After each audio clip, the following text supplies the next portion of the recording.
al diputado Johnny Rajal, de Venezuela, de la Asamblea Venezolana, a la doctora Luisa Ortega, ex fiscal de Venezuela. Muchas gracias por acá. Y antes de dar inicio a este importante panel de Venezuela, para lo cual vamos a tener un poco más de tiempo de lo que creíamos, y esto era una petición especial de Asdrúbal. Necesitamos más tiempo para el tema más importante, o de los temas más importantes en esta asamblea. Sin embargo, también les quiero anunciar, hicimos un paréntesis para poder poder anunciarles que pronto vamos a estar en Salta, como ustedes saben, en octubre. Después de octubre vamos a saltar a la querida Cartagena, de la mano de Jorge Medina, de RCN y de otros medios de la zona de Colombia.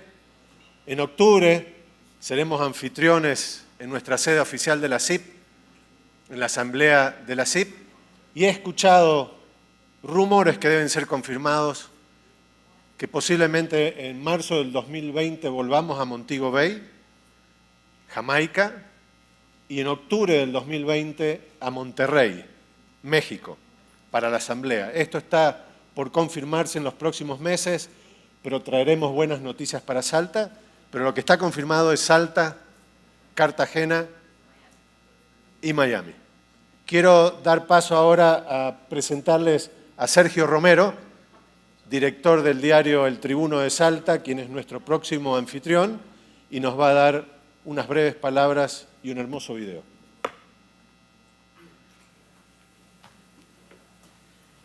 Muchas gracias. Bueno, simplemente invitarlos una vez más para la asamblea de octubre del 19 al 22 en Salta. Va a ser un honor con semejante evento que se hizo acá en Colombia, nos pusieron la vara muy alta, así que felicitaciones a los organizadores y ante tantos temas complejos prefiero ser breve y hacerle un pequeño video para que vean dónde van a ir. Muchas gracias.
Bueno, los esperamos a todos en octubre y cualquier cosa que necesiten de información o consulta o lo que necesiten, estamos a la orden.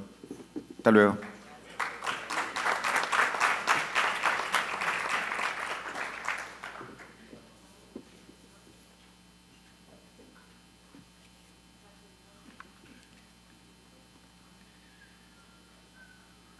queridas amigas, queridos amigos, vamos a dar inicio al panel número 5 de esta asamblea de medio año que lleva por título La dictadura venezolana cercada por su crisis humanitaria.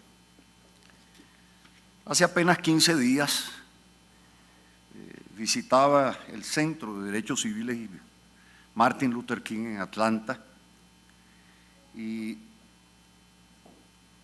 a mis interlocutores les decía que los venezolanos teníamos un sueño, como lo planteaba y como lo decía el pastor King, ¿no? Y ese sueño, por lo pronto, obviamente tiene un nombre: la superación de la crisis. El encontrar alternativas razonables, factibles, prontas al respecto. Y es que podría decirse, sin exagerar, que Venezuela vive hoy bajo la explosión del desorden. Está afectada por una anomia social y por el desarraigo ciudadano. Su urdimbre institucional ha desaparecido. La humana, la que le da auténtica textura al país, por sobre quienes se lo apropian como botín personal o para un ejercicio político retórico, está a punto de perderse. Venezuela se está muriendo y no exagero. Pero no hay diagnóstico ni pronóstico posible, ni respuestas a estos desafíos si no se sirve, en primer lugar, a la verdad, que es justamente a lo que le rendimos culto quienes hacemos parte de la Sociedad Interamericana de Prensa, sus medios y quienes trabajamos en ellos, ¿no? Los síntomas de la Venezuela enferma son notorios y de eso hablarán nuestros ilustres panelistas. Algunos observadores internos que se hacen llamar moderados, progresistas, capaces de mirar el bosque más allá de los árboles, afirman que en Venezuela rige una democracia deficiente, tal vez una democracia iliberal o a lo sumo un autoritarismo competitivo. De ser así, estaríamos entonces ante un problema de naturaleza política, cuya solución habría de ser política y por ello negociada, y si posible electoral, pero al término una u otra vía nos debería devolver hacia los cauces de la constitucionalidad que se ha perdido. El caso es que la realidad es todo lo primero y de conjunto hay una dictadura del siglo XXI y hasta ayer un modelo fascista por tratarse de un régimen al servicio de la mentira y un régimen corrompido de vocación totalitaria militarista. Pero falta algo más dentro de este conjunto de condimentos. Vale decir que los pedazos que restan del Estado venezolano y que han sido secuestrados por la dictadura, han sido secuestrados por una dictadura que participa de modo activo y militante en la actividad del narcotráfico. Son, por cierto, los mismos fines que hoy llevan a la cárcel a Sandrich en Colombia y que son fines que medran tras el guacho asesino ecuatoriano de periodistas. Pregunto y le pregunto, por cierto, y en consecuencia a nuestro panel, si la narcodictadura terrorista y corrupta que se ha adueñado de Venezuela a través de Nicolás Maduro, esto lo saben los gobiernos de las Américas, reunidos hasta ayer en Lima, ¿es un problema político? ¿Se trata de una deficiencia democrática que cabe resolver democráticamente? ¿O antes bien es un problema ético, de moral democrática, que por faltar esa moral se ha impuesto el relativismo en la política y ha degenerado hoy en un problema de seguridad y de gobernabilidad, tanto para Venezuela y los venezolanos como para toda la región. Tenemos en el panel a 4 personas bastante autorizadas para hablarnos de esto. Comienzo, en primer lugar, con María Corina Machado, que es la gran ausente porque no se le permite salir de Venezuela. Ella es ingeniero industrial, egresada de la Universidad Católica Andrés Bello, con una maestría en finanzas en el Instituto de Estudios Superiores de Administración. Está Luisa Ortega Díaz, fiscal general de la República, removida por la Asamblea Dictatorial, la Asamblea Constituyente Dictatorial, quien cursó sus estudios de Derecho en la Universidad de Carabobo y tiene concentración en el ámbito del derecho penal y del derecho procesal penal. Está nuestro amigo Johnny Rajal, que es abogado, egresado de la Universidad Santa María, con estudios, con licenciatura en estudios internacionales en la Universidad Central de Venezuela y con especialización también en derecho procesal. Y por último, mi fraterno y entrañable amigo Jorge Tuto Quiroga, ingeniero industrial como María Corina Machado, ella con posgrado en finanzas, él con posgrado en administración y gerencia. Tuto, egresado de la Universidad de Texas, quien trabajó, por cierto, antes de ser presidente durante muchísimos años al servicio de la IBM. Así que iniciamos el panel con la intervención del ausente, que ha hecho una grabación a distancia desde Venezuela y que le pido a nuestros operadores que inauguremos con ella para luego irle asignando la palabra al resto de los panelistas. La idea es que cada uno de ellos pueda hablar durante un término inicial, hacer una exposición detallada sobre su perspectiva por un lapso que no supere a los 12 minutos, si posible 10 minutos. Y al final de esto abriríamos justamente el debate para que el público pueda realmente hacerles preguntas, interrogarlos y darnos sus aportaciones. Así que, por favor, con el video de María Corina Machado. Muchísimas gracias a ustedes, miembros de la Sociedad Interamericana de Prensa, por permitirles transmitirles este mensaje desde Venezuela. Han sido ustedes la voz de los venezolanos alrededor del mundo ante la pretensión del régimen de imponer el silencio a medios y periodistas en nuestro país. De hecho, el año 2017 ha sido el año de la peor censura y persecución a la libertad de expresión en Venezuela. 49 medios audiovisuales fueron cerrados. 20 periódicos tuvieron que parar su tiraje de manera temporal o definitiva. Y es que precisamente el régimen quiere que este drama no se conozca. Pero es que ustedes saben que no hay foto, reportaje o video que transmita el dolor de lo que significa la vida en Venezuela hoy en día y cómo se agrava cada hora que pasa. Los estragos que hace una inflación de más de 8.000%, lo que sienten los ancianos venezolanos, como el señor Jesús García, que estuvo 2 días parado en fila para cobrar una pensión de $1 y parado allí falleció. O el caso de la familia de Yender Escalona, quien hace unos días falleció por desnutrición en el hospital militar. Tenía 5 años, pesaba menos de 10 kilos. O el caso de los 113 niños que han fallecido por difteria, una enfermedad que tenía más de 25 años erradicada en el país. La situación de los enfermos de VIH que se han sacado la sangre para hacer cartelones en protesta en las calles. No hay manera de transmitir esto con la crudeza que lo estoy viviendo yo hoy recorriendo nuestro país.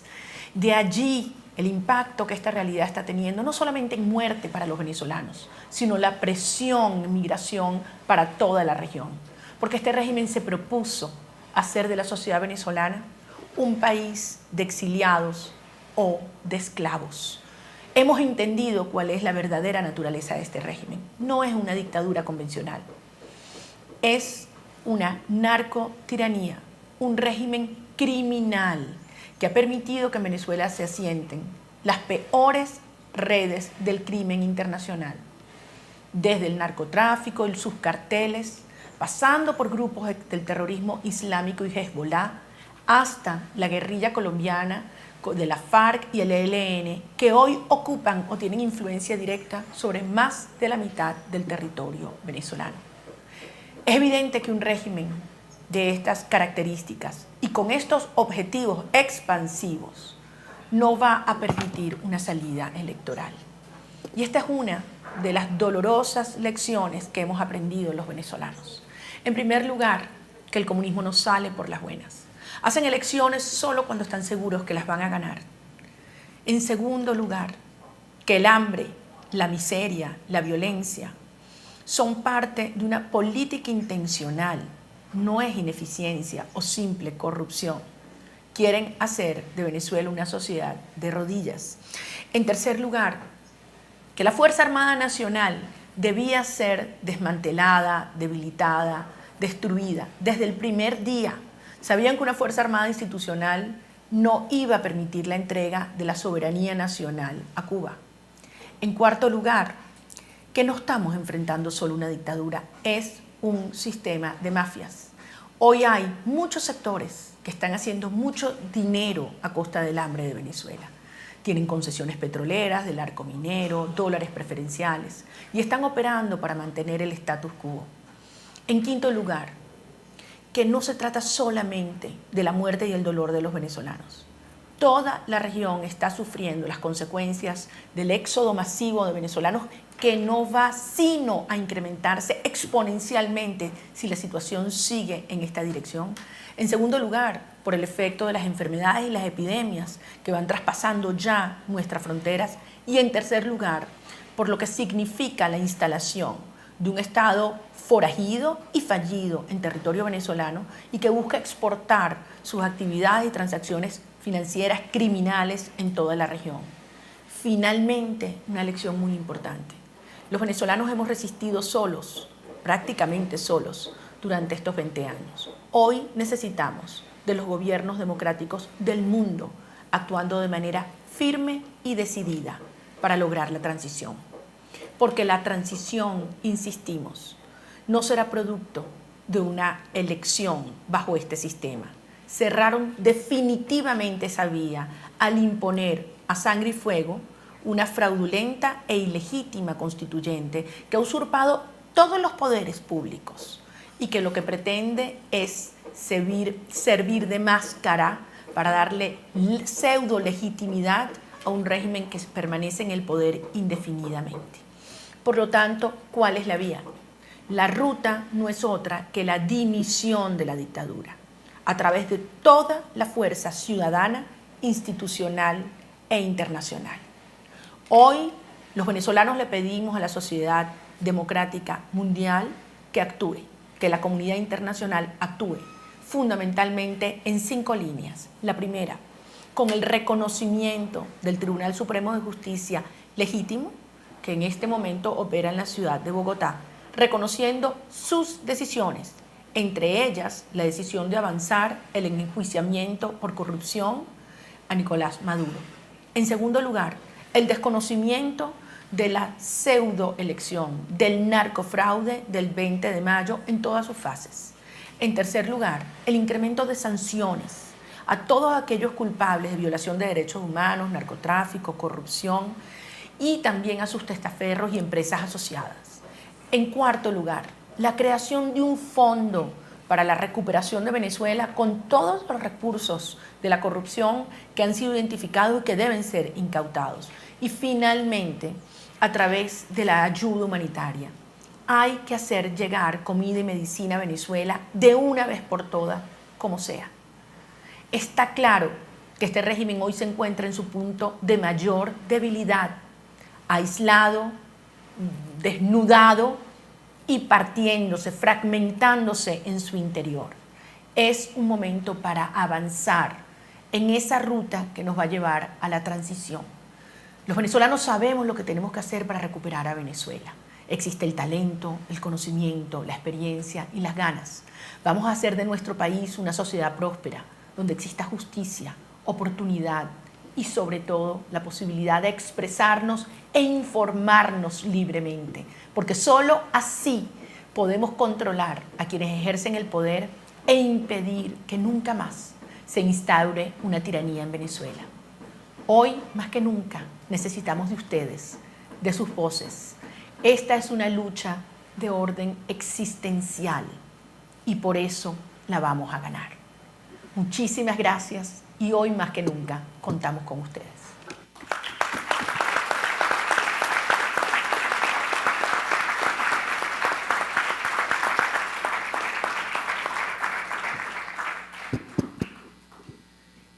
Les pasaría la palabra seguidamente al diputado Rajal, quien por cierto ejerce en este momento la presidencia de la Comisión de Medios de la Asamblea Nacional.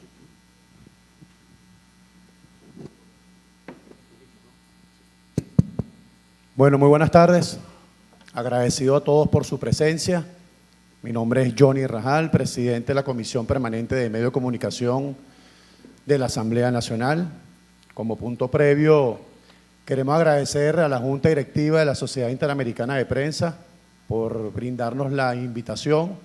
A mi persona también me acompaña Olivia Lozano, vicepresidenta de la Comisión de Medios, que está aquí con nosotros, el presidente también del canal de la Asamblea Nacional, Ignacio Marcano. Y sin duda que con nuestra presencia queremos avalar, desde el único poder legítimo en Venezuela, que queda en Venezuela, avalar el informe presentado por el amigo Miguel Ángel Otero el día de ayer, de todas las irregularidades, violación, censura de los medios de comunicación y la censura al ejercicio de la libertad de prensa y la libertad de expresión. Crisis humanitaria. Creo que debemos definir qué es la crisis humanitaria. Me permito leer.